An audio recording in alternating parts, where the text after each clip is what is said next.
Bismillahirrahmanirrahim. Assalamualaikum warahmatullahi wabarakatuh.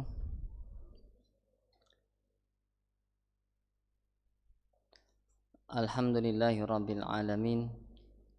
Wassalatu wassalamu ala asyrafil anbiya'i wal mursalin, Nabiyyina Muhammadin wa ala alihi wa ashabihi ajma'in. Amma ba'd, jamaah yang dimuliakan Allah Subhanahu wa ta'ala, pada kesempatan malam hari ini, pertama-tama marilah kita tidak lupa memanjatkan puji syukur kita kehadirat Allah Subhanahu wa ta'ala yang telah banyak melimpahkan kenikmatan kepada kita semuanya, sehingga pada kesempatan petang hari ini kita bisa melanjutkan tatap muka kita yang insyaallah kita masih dalam pembahasan adab mendampingi orang yang hendak meninggal dunia. Salawat dan salam semoga senantiasa tercurah kepada junjungan kita Nabi besar Muhammad SAW, kepada sahabat beliau, kepada istri beliau, keluarga beliau, kepada sahabat-sahabat beliau, dan kepada seluruh kaum muslimin yang senantiasa mengikuti sunnah-sunnah beliau. Amin. Baik jamaah yang dimuliakan Allah Ta'ala, kesempatan malam hari ini kita melanjutkan beberapa adab yang kemarin sudah kita bacakan sebagian. Kita kemarin sudah sampai menyebutkan tentang, kalau saya tidak salah, syadullah ya, mengikat rahang orang yang telah meninggal dunia. Jadi ketika seorang telah benar-benar meninggal dunia, beberapa yang dituntunkan diantaranya adalah menutup kedua mata mayit, karena terkadang ketika orang meninggal dunia dalam keadaan matanya terbuka. Bahkan yang terjadi pada sahabat Abu Salamah, yang ketika itu Rasulullah SAW hadir, Abu Salamah meninggal dunia dalam keadaan mata beliau melihat ke atas. Kemudian Nabi menutup kedua mata beliau, dan ini menjadi tuntunan bagi kita semuanya, karena orang meninggal dunia di awal meninggalnya kemarin kita sudah sebutkan bahwasanya organ-organ tubuhnya sudah tidak ada yang menahannya lagi, karena otot-ototnya sudah tidak memiliki tenaga sama sekali, sehingga kemungkinan kedua mata akan terbuka. Dan juga Nabi kemarin juga menyebutkan bahwasanya roh apabila telah dicabut maka pandangan mata mengikutinya, tabi'uhul basar, sehingga mata pada sebagian orang yang meninggal dunia dia dalam posisi melirik atau melihat ke atas. Nabi menyebutkan bahwasanya diantara sebabnya karena mata atau pandangan mata mengikuti kepergian roh, sehingga ketika mayit masih lentur, masih lemah, ini segera diposisikan pada posisi-posisi yang semestinya, karena setelah kematian terjadi maka dalam hitungan sekian jam apabila tidak diposisikan kepada posisi yang semestinya maka tubuh mayit akan mengalami kekakuan, sehingga tentu akan menyulitkan pada proses berikutnya, proses pengkafanan atau ketika dimandikan atau nanti ketika dikuburkan. Sehingga di antara yang disebutkan adalah menutup mata, kemudian juga berikutnya mengikat rahang mayit dengan cara diikat dari bawah dagu sampai ke atas kepala, ya, melingkar. Kemudian ikatannya mungkin di atas ini, mungkin dengan secari kain yang panjang, ya, karena kain tentu lebih lentur ya ketika terkena kulit, beda kalau dengan tali misalnya, mungkin disobekkan kain yang ada ketika itu kemudian diikat dengan tujuan supaya mulut mayit tidak terbuka, karena ketika mulut terbuka ini memudaratkan si mayit. Bisa jadi nanti ada serangga yang masuk atau mungkin ketika dimandikan nanti ada air yang masuk. Ya, ketika ada air yang masuk ke dalam mulut, otomatis nanti air akan masuk ke dalam, mungkin masuk ke dalam lambung, sehingga sangat mungkin akhirnya kotoran-kotoran yang ada dalam organ tubuh mayit akan terdorong keluar, ya, sehingga keluar melalui dubur misalnya, sehingga perlu ditutup ya posisi mulut dengan cara diikat, supaya nanti ketika tubuh mayit sudah kaku maka posisi mulut sudah mengatup. Ya, karena sebagian jenazah juga ketika meninggal dunia dalam keadaan mulutnya terbuka atau setengah terbuka. Hadis yang dibawakan adalah larangan Rasul untuk mematahkan tulang mayit, ya, karena mematahkan tulang orang yang sudah meninggal dunia maka dosanya sama seperti mematahkan tulang orang yang hidup. Artinya mungkin orang yang meninggal dunia ketika tulangnya dipaksa diluruskan, ketika terlambat meluruskan, akhirnya dipaksa ketika sudah kaku akhirnya terjadi patah atau yang seperti yang semisalnya, maka mayit mungkin tidak merasa sakit, tapi syariat melarang ya, dalam rangka menjaga kemuliaan orang muslim. Jadi kemuliaan seorang muslim ini tidak gugur karena kematian. Artinya ketika seorang muslim yang hidup harus kita muliakan, maka meskipun dia sudah meninggal dunia tetap harus kita muliakan. Ini diantara ilah yang disebutkan, yaitu memposisikan anggota tubuh, ya, diantaranya rahang, kemudian mungkin tangan bisa diletakkan di dua dada, di dada ya, bersedekap kalau memang menghendaki demikian. Kalau kemudian terlepas lagi, mungkin perlu kita ikat juga, tangan kita satukan di depan dada kemudian kita ikat supaya tidak terlepas lagi. Atau mungkin boleh juga tangan taruh di samping badan, ini lebih mudah ya, terutama nanti ketika memandikan. Ya, ketika memandikan kita butuh untuk menyiramkan air ke seluruh tubuhnya, sehingga ketika posisi tangan di samping ini mudah untuk mengantar air ke lekuk-lekuk tubuh si mayit tadi. Diposisikan ya.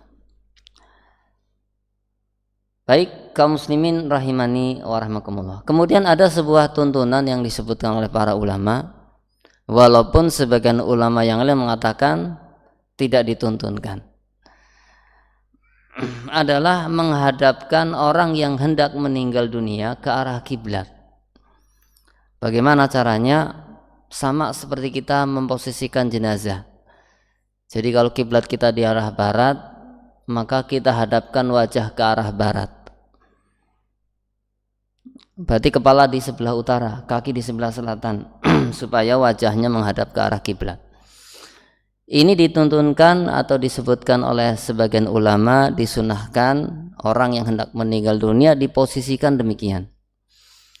Namun hadis yang dibawakan oleh para ulama yang mengambil pendapat ini adalah hadis yang lafadznya umum, hanya menyebutkan keutamaan kiblat, tidak tegas menyebutkan bagaimana memposisikan orang yang hendak meninggal dunia. Hadis yang dibawakan adalah ketika Rasul menyebutkan ada 9 dosa besar yang beliau sebutkan. Di antaranya adalah syirik kepada Allah Ta'ala, kemudian membunuh jiwa tanpa hak, ini dosa-dosa besar. Kemudian memakan riba, ya, riba dibahas dalam fikih muamalah, yaitu mengembangkan harta dengan cara yang haram. Kemudian memakan harta anak yatim, kemudian menuduh wanita baik-baik dengan perbuatan zina, ya, menuduh wanita yang taat, yang solehah dituduh melakukan perbuatan zina. Ini disebutkan oleh Nabi langsung, ya, artinya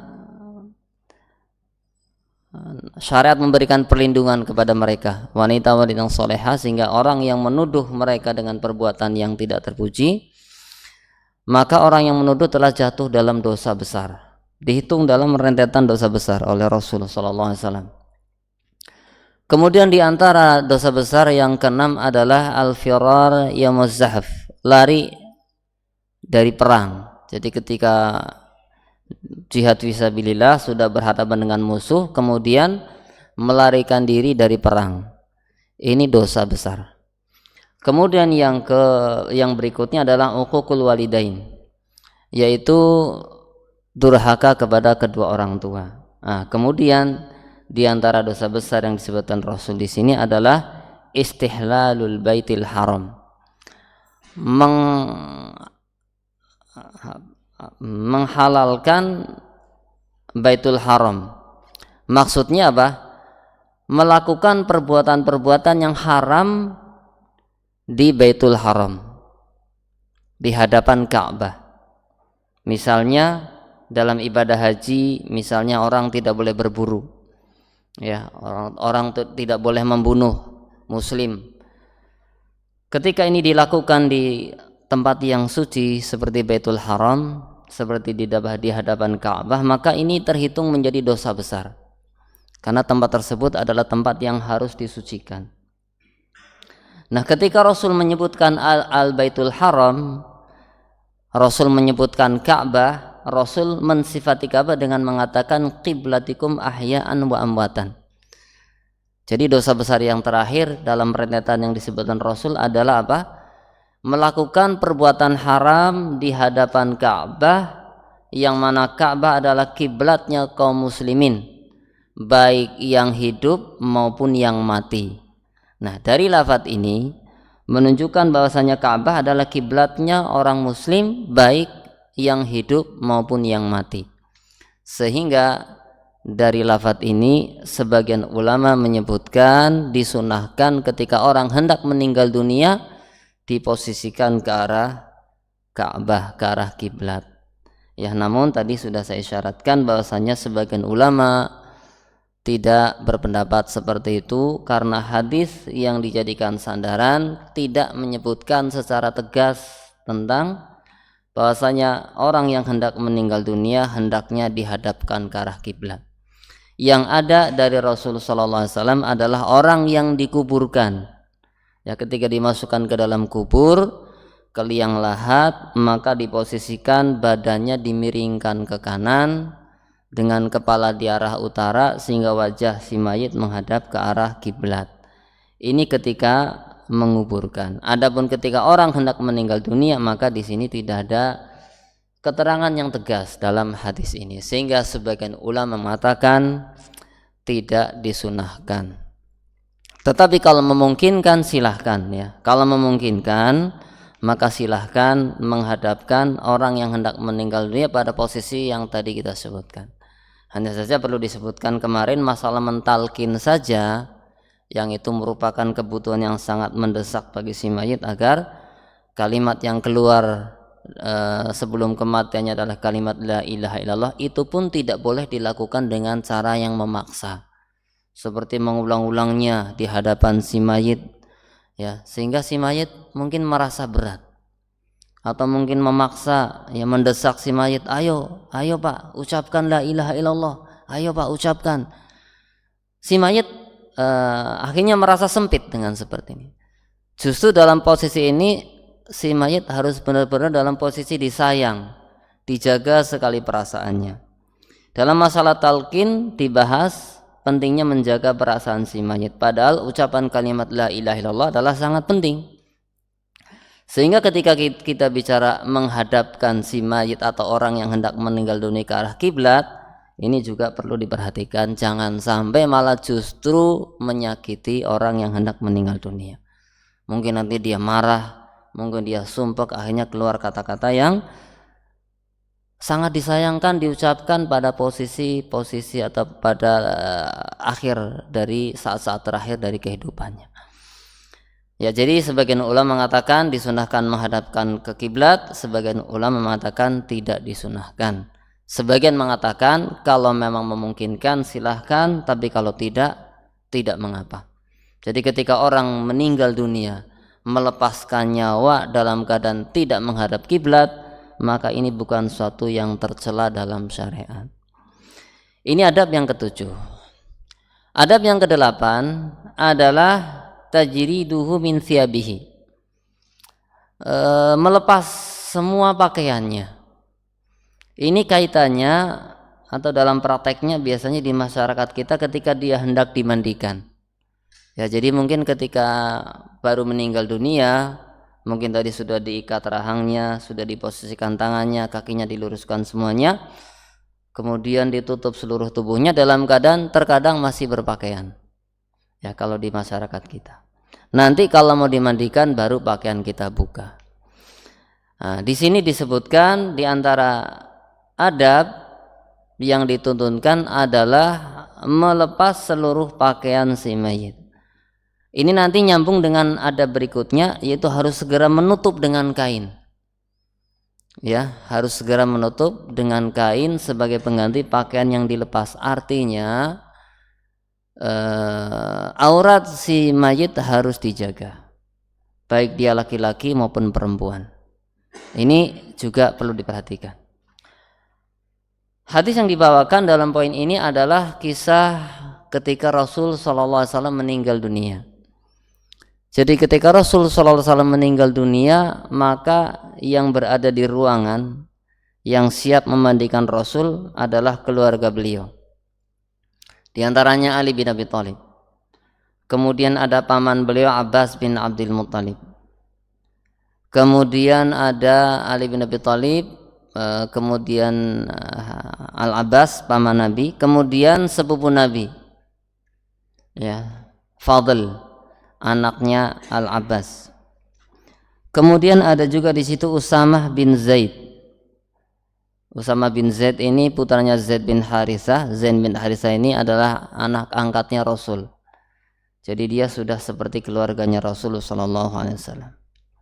Kemudian ada beberapa nama yang disebutkan, saya lupa. Ada satu lagi anaknya Al-Abbas. Kemudian ada 2 orang Ansor yang minta izin untuk masuk.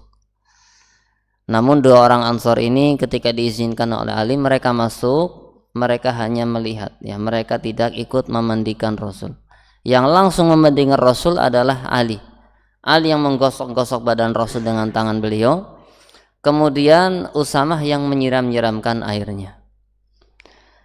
Nah, jadi ketika Rasul hendak dimandikan, ini sebagian ulama mengatakan terjadi sebuah mukjizat. Yaitu apa? Dikatakan oleh Aisyah radhiyallahu anha. Aisyah menuturkan karena dia juga berada di lokasi, cuma dia tidak ikut memandikan, dia di luar, ya, tidak ikut menyaksikan Rasul dimandikan. Aisyah menceritakan sebuah kejadian ketika Rasul dimandikan. Lama aradu ghuslan Nabi sallallahu alaihi wasallam, tatkala mereka Ali dan teman-temannya tadi ingin memandikan Nabi, maka qalu, mereka bingung, mereka saling bertanya, wallahi ma nadri anujarridu Rasulullah sallallahu alaihi wasallam min siyabihi kama nujarridu mautana am naghsiluhu alaihi siyabuhu. Kata Ali dan Al-Abbas dan yang lain yang ada di situ, mereka mengatakan, kami tidak tahu apakah kami harus membuka pakaian Rasul sallallahu alaihi wasallam seperti kebiasaan kami membuka pakaian orang-orang mati yang biasa kami tangani, ataukah kami biarkan Rasul dimandikan dalam keadaan beliau masih berpakaian.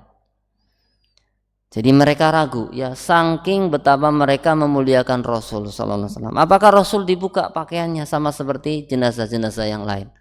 Ataukah kita biarkan Rasul dengan bajunya kemudian kita mandikan dalam keadaan Rasul tetap dengan pakaian beliau? Ini sempat terjadi kebingungan di antara mereka. Ini mungkin cukup lama, ya, kalau kita lihat konteks hadisnya. Kenapa? Disebutkan dalam lafaz berikutnya, fala makhtalafu. Ketika mereka berselisih, ya, yang satu mengatakan dibuka, yang satu mengatakan tidak, tiba-tiba alqallahu alaihim naum. Tiba-tiba Allah lemparkan kepada mereka rasa kantuk. Jadi tiba-tiba semua yang hadir di ruangan tadi diserang kantuk yang tidak tertahankan. Disebutkan saking ngantuknya mereka, hatta ma minhum rajulun illa wa dzaqanuhu fi sadrihi. Sampai-sampai tidak ada orang yang ada di ruangan situ kecuali dagunya menempel di dadanya. Artinya menunduk, ya, menunduk betul-betul tertidur atau setengah tertidur. Ya, tiba-tiba Allah takdirkan seperti itu. Summa kallamahum mukalimun. Tiba-tiba ketika mereka dalam keadaan tertidur seperti itu, tiba-tiba ada suara yang berbicara kepada mereka dan mereka tidak tahu siapa yang berbicara.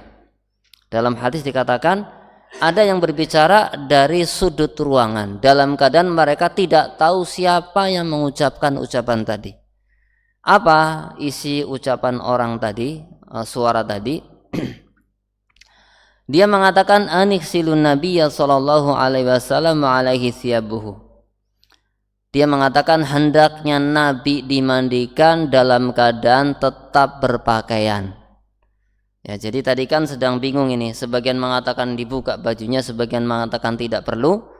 Ternyata suara tadi mengatakan hendaknya Nabi dimandikan dalam keadaan tetap berpakaian. Nah, ketika mendengar suara tadi maka mereka pun segera bangkit, ya bangun mereka, kemudian menjalankan perintah apa yang tadi disampaikan oleh suara yang tadi mereka dengar. Jadi mereka semua mendengar suara tadi dalam keadaan tidak tahu siapa yang mengucapkan suara tadi. Faqamu ila Rasulillah sallallahu alaihi wasallam, maka mereka pun segera bangkit, ya, menuju Rasul sallallahu alaihi wasallam. Faqasaluhu alaihi qamisuhu, kemudian memandikan Rasul dalam keadaan Rasul masih dengan pakaian yang beliau kenakan. Yasubunal ma'a fauqa al-qamis, mereka menyiramkan air ke pakaian Rasul sallallahu alaihi wasallam. Wa yudallikunahu bil qamisi duna aidihim, kemudian mereka menggosok badan Rasul.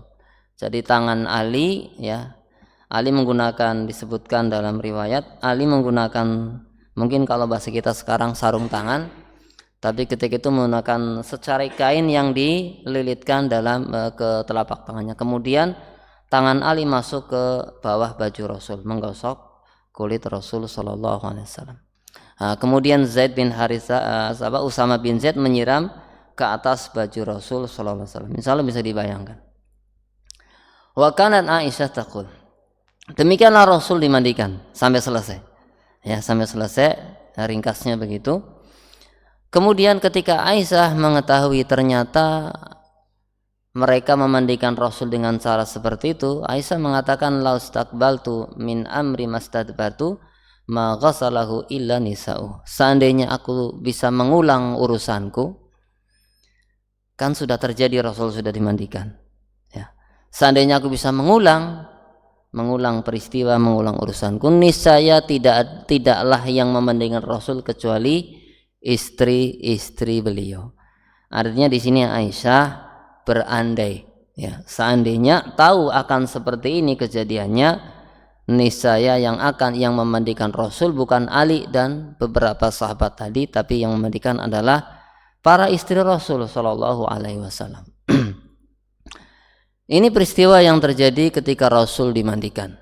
Pelajaran yang diambil adalah ucapan Ali, ucapan mereka ketika mereka masih bersengketa. Apakah kita buka pakaian Rasul seperti kita memandikan jenazah-jenazah yang lain, ataukah kita biarkan Rasul dengan pakaian beliau? Ini menunjukkan bahasanya ketika seorang memandikan jenazah maka dibuka pakaian si mayit tadi. Ini yang dituntunkan dalam adab yang ke-8 disebutkan di sini. Jadi ketika orang memandikan jenazah, karena aurat harus dijaga dan pakaian akan dibuka, maka caranya adalah dengan ditutupkan kain ke seluruh tubuh si mayit. Mungkin kecuali wajahnya, ya, kecuali kepalanya, ya, tidak mengapa dibiarkan terbuka. Kemudian kita membuka bajunya, cara yang praktis adalah dengan digunting dari samping. Ya, karena mungkin membuka kain lama, mungkin juga celananya dibuka susah, kita gunting dari samping, ya. Dari samping, mungkin ini kita gunting, ya, atau mungkin dari sini sisi badan kita gunting semuanya. Ya, sampai celana juga sisi sampingnya kita gunting sampai ke bawah. Nah, kemudian ketika sudah digunting, ya, mungkin kanan dan kiri kita gunting sehingga sebenarnya baju sudah terlepas ini, cuma menempel saja. Maka cara membukanya adalah dengan cara tangan kita dimasukkan ke penutup si mayit tadi.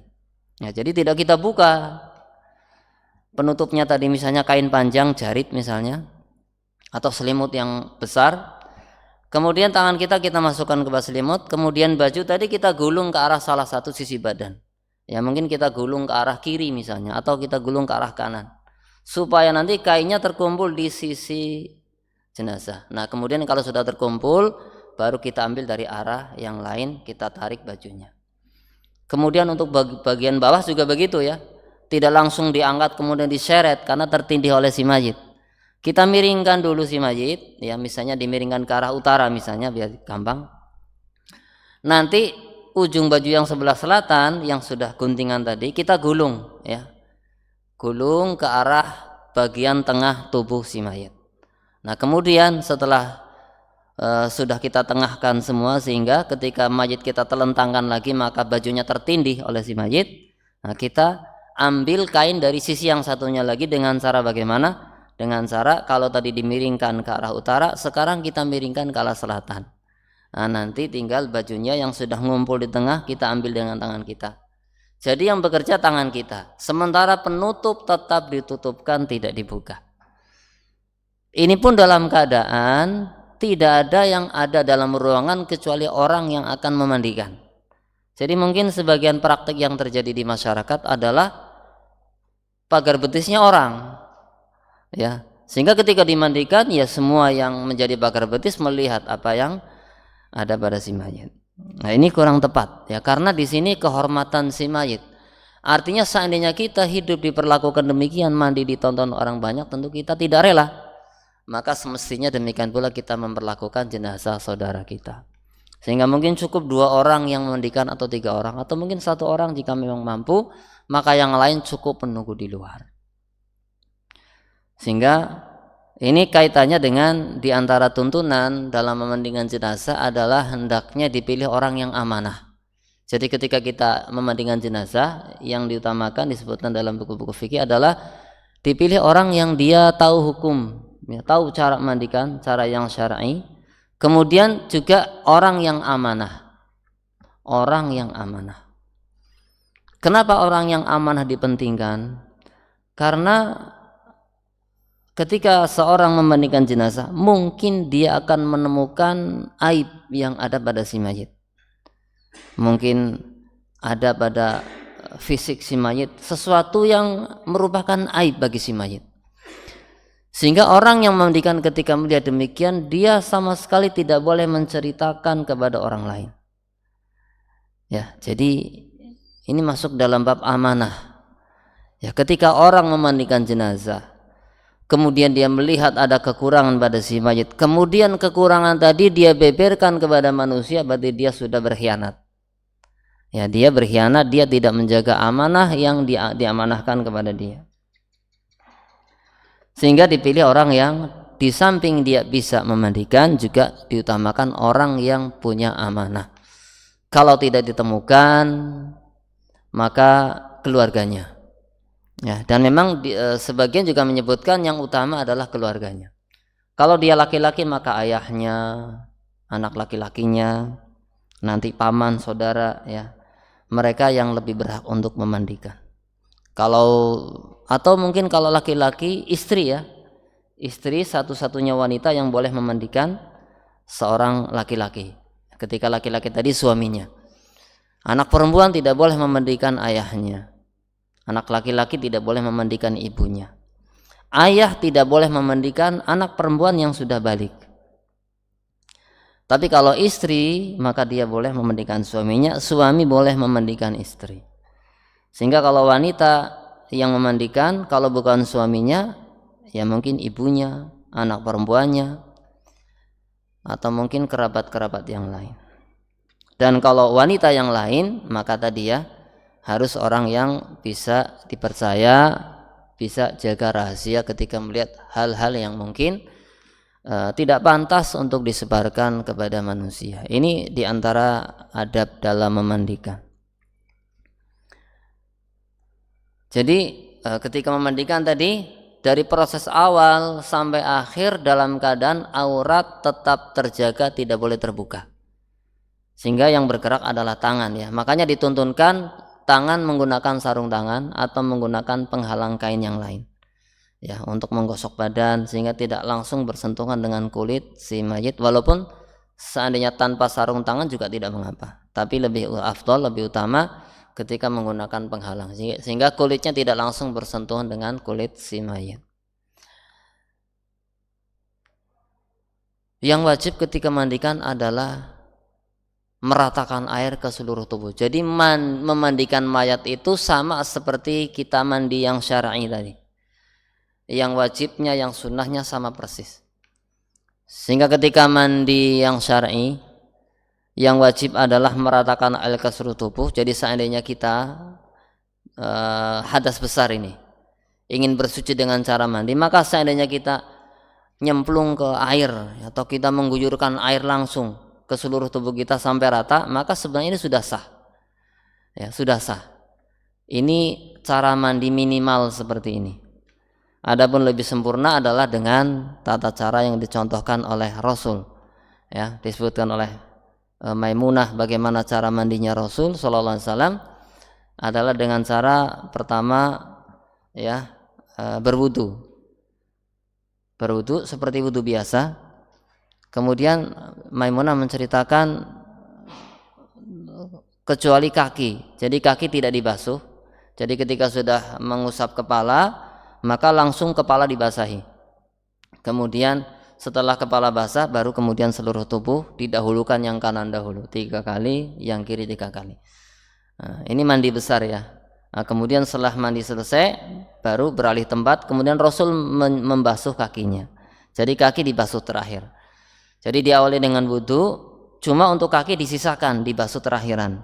Nanti kalau sudah seluruh tubuh basah, baru membasuh kaki. Ini ketika mandi janabah. Maka memandikan jenazah kurang lebih seperti itu. Diwudukan dahulu. Ya, sebelum diwudukan biasanya untuk membuang kotoran, ya. Mungkin ada sisa kotoran yang siap untuk keluar. Sehingga kalau tidak dibuang sekalian, nanti dia akan ketika dikafani mungkin akan keluar dia cairan dari duburnya atau mungkin kotoran malah. Sehingga biasanya ketika memandikan jenazah sebelum diwudukan itu badannya diangkat, ya, di punggungnya dinaikkan jadi setengah duduk. Enggak sampai duduk, setengah duduk. Mungkin kalau 2 orang ini lebih ringan. Nanti kemudian perutnya ditekan dengan lembut, ya, bukan ditekan keras, ditekan dengan lembut dari atas urut ke bawah. Jadi seperti diperas, tapi dengan cara yang lembut. Tujuannya apa? Supaya ketika ada kotoran yang siap keluar di dalam perutnya, maka dia akan tertekan keluar. Ya, tertekan keluar. Nanti kalau sudah sekiranya bersih atau di dalam sudah bersih, nggak ada yang keluar lagi, baru kemudian kita cebokin, ya, dengan cara tadi, ya, dengan cara kainnya diangkat kemudian disiramkan air ke tempat kotoran tadi, ke tempat keluarnya kotoran. Kalau khawatir tidak bersih kalau cuma disiram, maka kita bantu dengan tangan kita. Nah, tentu dengan cara tadi, ya, kita tambahkan kain, ya, dililitkan di tangan kita, kemudian kita cebok, ya, kita cebokin si jenazah tadi sampai bersih, disiram-siram. Ini tujuannya supaya nanti ketika proses berikutnya tidak ada kotoran yang keluar dari perutnya. Nah, kemudian setelah itu baru dibutuhkan, ya, biaya seperti biasa tangan, ya, 3 kali sampai pergelangan, kemudian di berkumurnya tidak dimasukkan air ke dalam mulut, tapi cukup dengan digosok giginya, mungkin dengan jari kita atau mungkin dengan kain yang dibasahi, kemudian digosokkan ke giginya. Hidung pun sama, ya, tidak kemudian dimasukkan air ke hidung, tapi cukup dioles dengan air lubang hidungnya. 3 kali, kemudian wajah, kemudian tangan, telinga, kepala, ya, kaki. Sudah wudu selesai, kemudian baru disiram dengan air. Didahulukan tangan sebelah kanan dulu, ya. Jadi kalau tadi menggunakan penutup, ya, mungkin penutupnya dibuka sedikit, disiram jadi diangkat kainnya, kemudian gayungnya kita masukkan ke bawah penutup tadi. Kita siramkan 3 kali. Atau kalau mau disiram dari atas kain juga bisa, ya. Cuma Nanti kan dalam memandikan jenazah kadang nanti disebutkan juga di sini disinggung menggunakan air daun bidara ya. Menggunakan perasan air daun bidara. Ini bisa diganti dengan sabun sebagian ulama. Jadi sebagian orang ketika memandikan jenazah dengan sabun. Jadi mungkin setelah dibasuh, disabun seperti biasa, kemudian dibilas. Nah, yang dituntunkan siraman terakhir adalah air minyak wangi atau air kapur barus ya kalau kita sekarang. Supaya apa? Supaya nanti yang membalut tubuhnya adalah air yang tadi beraroma kapur barus dan sebagainya, sehingga mungkin lebih melindungi dari serangga ya, atau mungkin nanti di dalam kubur, sehingga lebih terjaga, lebih wangi, lebih terjaga, lebih kesat ya. Untuk siraman terakhirnya dengan air kapur barus. Jadi yang disunahkan minimal 3 kali siraman ya, 3 kali siraman. Dikatakan maksimal 7 kali ya, kecuali ketika memang masih keluar terus kotoran dari perutnya. Bahkan sebagian ulama mengatakan ketika sudah 7 kali ya, sudah 7 kali, kanan 7 kali, kiri 7 kali kok masih keluar kotoran, maka ditutup dengan kapas ya, tempat keluarnya kotoran tadi, atau dengan apa yang bisa menutup ya, supaya kotoran tidak keluar lagi. Nah, kemudian kalau sudah dikafani kok ternyata basah lagi, keluar lagi, maka tidak perlu dimandikan lagi, sudah cukup ya. Artinya sudah dimaafkan kalau seperti itu. Sudah 7 kali dibersihkan, sudah ditutup lubang pembuangan kotoran, ternyata ketika sudah dikafani keluar lagi cairan, maka kata para ulama ini dimaafkan, tidak mengapa, tidak perlu dibuka lagi kafannya kemudian dimandikan lagi, tidak perlu. Ya, ini sekilas tentang cara memandikan jenazah. Yang diperhatikan di sini adalah bahwasanya harus dijaga auratnya. Untuk laki-laki dari pusar sampai lutut. Untuk perempuan ya aurat perempuan seluruh tubuhnya. Ya, seluruh tubuhnya.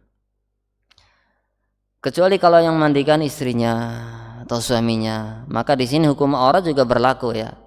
Karena ketika suami dengan istri maka sudah tidak ada aurat sama sekali antara keduanya.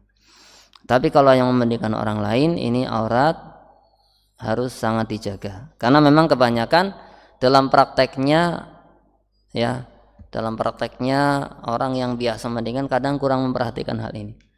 Ya, bahkan mungkin aurat besarnya pun tidak tertutup. Ya, ini kasihan si mayit, kasihan. Jadi harus tetap dijaga, tetap dimuliakan. Ya, ini terkait dengan membuka pakaian ya, membuka pakaian untuk dimandikan, tapi dengan catatan tetap dijaga kehormatan atau aurat si mayit. Baik kaum muslimin yang dimuliakan Allahu Ta'ala, ini beberapa adab yang kita sebutkan. Kemudian adab yang ke-9 adalah menutup seluruh tubuh ya, menutup seluruh tubuh si mayit tadi, kecuali orang yang meninggal dalam keadaan muhrim. Jadi kita ada istilah muhrim, ada istilah satu lagi yang orang sering keliru apa? Muhrim dan mahram. Ya. Kalau wanita yang tidak ada hubungan darah dengan kita, maka dia namanya orang yang bukan mahram kita. Sementara sering orang menggunakan bukan muhrim ya. Muhrim sebenarnya penggunanya bukan untuk itu. Muhrim itu penggunanya untuk orang yang sedang ibadah haji, yang dia sedang berihram. Biasanya dengan pakaian ihram khusus ya. Jadi ketika orang sudah sampai ke miqat, maka dia bertalbiyah labbaik Allahumma labbaik ya. Kemudian dia memakai pakaian ihram, maka dia namanya sudah muhrim. Ya. Sampai kapan dia status muhrim? Sampai dia tahallul. Tahallul itu biasanya memotong rambut. Sampai dia tahallul, dia boleh memakai pakaian biasa lagi. Nah, jadi ketika orang meninggal dunia dalam keadaan muhrim, maka Rasul menuntunkan agar tidak boleh menutup kepala si mayit. Jadi perintah untuk menutup tubuh ya, menutup tubuh mayit ketika dia adalah jenazah biasa. Adapun untuk orang yang meninggal dalam keadaan muhrim, dalam keadaan ihram, maka kepalanya tidak boleh ditutup, ya, kepalanya tidak boleh ditutup. Ini ada hadis yang dibawakan oleh Nabi, sebuah peristiwa yang terjadi ketika Nabi haji. Nabi itu haji 1 kali, ya, haji yang pertama dan terakhir bagi Nabi, namanya haji wada. Nah, dalam haji wada tadi sempat ada kecelakaan, seorang sahabat terjatuh dari kendaraannya, terjatuh dari ontanya, kemudian ditendang, ya, oleh ontanya tadi di lehernya sehingga meninggal dunia dalam keadaan dia sedang melaksanakan ibadah haji. Maka Rasul berpesan kepada para sahabat yang mengurus jenazah sahabat tadi, beliau mengatakan ighsiluhu bima'in wasidrin, mandikan dia dengan air dan daun bidara, wa kaffinuhu fi thawbaini, dan kafani dia dengan 2 kain yang dia pakai, ya, yaitu kain yang dililitkan di bawah dan kain yang dililitkan di atas. Ini juga hukum khusus buat mereka, karena jenazah yang lain dituntunkan untuk menggunakan 3 lapis kain, ya, kain kafan itu 3 lapis kain untuk laki-laki, 5 lapis bagi perempuan. Tapi untuk orang yang ihram tadi, Rasul mengatakan kafani dia dengan 2 kain yang dia pakai. Wala tuhannituhu, jangan dikasih minyak wangi, wala tukhammiruh, jangan ditutup kepalanya.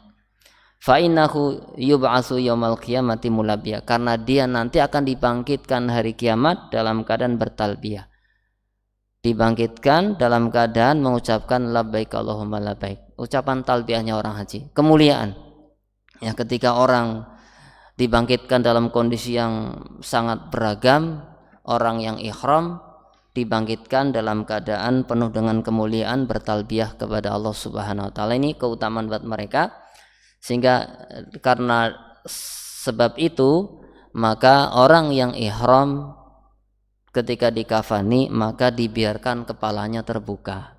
Jadi mungkin pernah melihat, ya, jenazah orang yang sedang beribadah haji itu dibiarkan, ya, kainnya cuma dari leher ke bawah, kemudian kepala dan wajahnya dibiarkan terbuka. Ini sudah meninggal dunia, ya, tidak ditutup seperti jenazah-jenazah yang lain.